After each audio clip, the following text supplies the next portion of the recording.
Dynasty Crime Family. Players Production. Ikaapat na salarin. Kung mayroon ang iba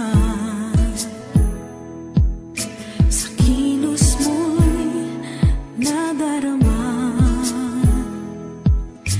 mukhang ako ay kinalimutan mo na. Wala nang masasabi, di ba? Relasyon ay nasayang, buhat ng ikay lumisan. Walang sapat na dahilan, mali mo na katwiran ang aking narinig na nagmula sa iyong labi. Ano bang nagawang mali, ba't kalungkutan ang naghari sa aking puso na di matanggap ang katotohanan? Nahiwalayan ang sagot sa ating pagmamahalan. 2 taon kang iningatan, oras ko sa'yo ginugol. Ang lubid na nag-uugnay, bakit mo pinutol? At ganong kadali sa'yong tapusin ang lahat. Hindi ako nagkulang sa iyo, pagkus ito'y sapat. At walang ibang ginawa kundi ako ay maglasing. Hinihintay ang sandaling muli kang dumating at yayakapin ka.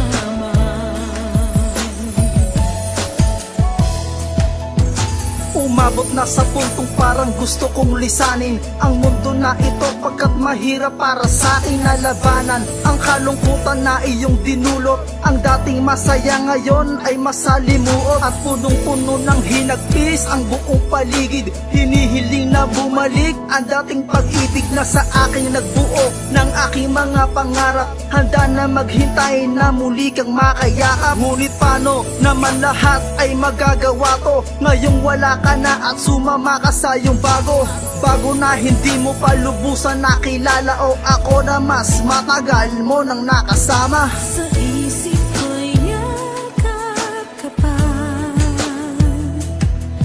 sa isip ko'y walang iba.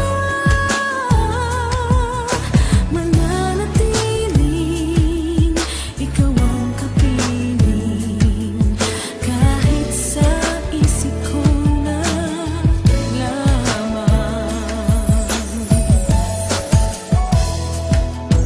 Ngayong wala na tayo, wala na ring pag-asa na magkabalikan at muli kang makasama. Tanggap ko na ngayon na hindi ka na para sa'kin, at malaya ka na, hindi na kita pipilitin. Di na kita babatiin, hindi na tititigan, hindi nalilingon at di makikipagkulitan. At mula ngayon wala ka nang marireceive na text, dahil si Dennis Batanes ay hamak mo lang na ex na nagmahal ng tunay sa'yo ng 2 taon. Di na rin aasa pagbigyan ng pagkakataon. Tatapusin ko na to bago pa ako maiyak. Tandaan mo sa isip kong ikaw ay nakatatak. Sa